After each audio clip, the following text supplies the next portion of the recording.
Permainan buruk timnas Indonesia dalam perhelatan Piala AFF 2024 menuai banyak kritikan dari para supporter Garuda. Menyusul hasil imbang melawan Laos di Stadion Manahan Solo, permainan timnas Indonesia tampak tertekan sejak menit awal.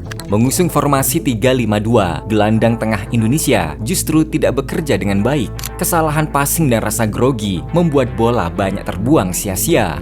Lini tengah yang diisi Arhan Fikri justru banyak melakukan blunder, sehingga aliran bola ke atas sering terputus. Dari 3 gol yang tercipta oleh timnas Indonesia, semuanya berawal dari bola-bola mati yang menandakan bahwa Sinteyong minim strategi atau memang anak asuhnya yang gagal menjalankan tugasnya. Antara dipecat atau diperpanjang, kini kapasitas Sinteyong sebagai pelatih yang pernah membawa Korea Selatan ke Piala Dunia tahun 2022 diragukan. Lalu bagaimana reaksi Presiden Prabowo melihat kualitas para pemain sepak bola lokal Indonesia? Berikut ini akan dirangkum secara tuntas. Namun sebelum lanjut ke videonya, klik subscribe-nya sekarang juga. Saat ini tak bisa dipungkiri bahwa Sinteyong belum membawa prestasi apa-apa bagi timnas Indonesia. Sejak dikontrak tahun 2019, harapan akan prestasi timnas Indonesia begitu besar. Namun tahun demi tahun berjalan, Sinteyong gagal membuktikan kepada supporter Indonesia. Kegagalan dianggap hal yang biasa karena ia dibela secara membabi buta oleh sebagian supporter. Satu trofi AFF pun tak kunjung ia dapatkan. Jika dibandingkan dengan Park Hang-seo, mantan pelatih Vietnam, jelas bahwa kualitas seorang Sinteyong jauh di bawahnya. Park Hang-seo mampu menjadikan Vietnam tim tersukses sejak tahun 2017. Selain merengkuh gelar Piala AFF bersama Vietnam, Park Hang-seo juga berhasil membawa timnas Vietnam U23 mencapai partai final Piala Asia. Sedangkan apa yang dilakukan oleh Sinteyong tak lebih dari seorang anak kecil yang selalu disuapi makan oleh ibunya. Seperti Erick Thohir yang selalu mewujudkan apa yang menjadi keinginan Sinteyong. Jadi tidak pantas jika ada yang menyebut prestasi timnas senior saat ini di kualifikasi Piala Dunia itu jasa seorang Sinteyong. Itu sepenuhnya jasa Erick Thohir. Jika Alfred Riedel atau Park Hang-seo diberi komposisi pemain diaspora seperti saat ini, mungkin Indonesia sudah mengantongi banyak prestasi. Jadi sepantasnya Sinteyong punya pertanggungjawaban pribadi. Jika gagal bawa Piala AFF, ia harus segera mundur dari pelatih timnas. Ini konsekuensinya, dan sepadan. Selama ini ia diperlakukan bak raja. Semua fasilitas mulai dari kesehatan, kendaraan, rumah, bahkan golden visa diberikan oleh pemerintah Indonesia kepadanya.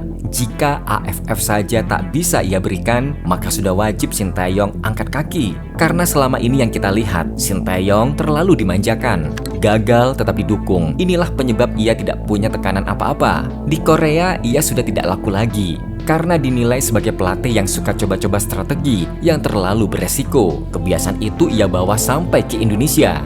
Sepertinya Erick Thohir juga menyadari hal ini dan tinggal tunggu waktu saja akhir karir Sinteyong, antara dipecat atau tidak. Presiden Prabowo juga sedikit kecewa dengan kondisi timnas di ajang Piala AFF ini. Mengikuti perjalanan timnas sejak tahun 1990-an, timnas yang diisi pemain lokal tidak banyak perubahan. Mulai dari zaman Rocky Putirai, skill pemain timnas lokal justru semakin menurun. Oleh sebab itu, enggan dipandang sebelah mata oleh negara-negara lain, serta rasa iba terhadap pecinta sepak bola Indonesia, Prabowo disebutkan akan turun tangan langsung ikut serta mengatur sistem sepak bola Indonesia, terutama masalah infrastruktur.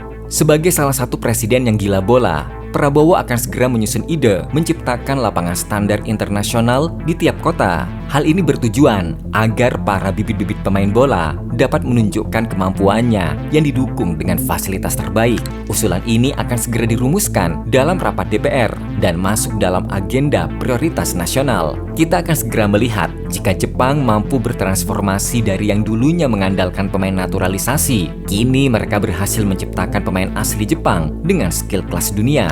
Sinteyong harus segera evaluasi, mau sampai kapan selalu digendong Erick Thohir.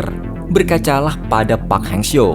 Dulu Vietnam sangat kesulitan melawan Indonesia. Namun sejak tahun 2017, ketika Park Hang-seo masuk melatih Vietnam, Indonesia justru tidak lagi pernah menang atas Vietnam. Bahkan strategi dan football intelligence yang diwarisi Park Hang-seo masih melekat pada para pemain Vietnam sampai saat ini. Bahkan strategi dan football intelligence yang diwarisi Park Hang-seo masih melekat pada pemain Vietnam sampai saat ini. Bisa dilihat dari permainan timnas Vietnam sekarang. Mengandalkan umpan pendek, moving, dan pressing yang ketat, kualitasnya tetap baik meskipun Park Hang-seo sudah pensiun melatih Vietnam. Salam waras. Tulis di komentar, apa pandangan kalian mengenai Sinteyong?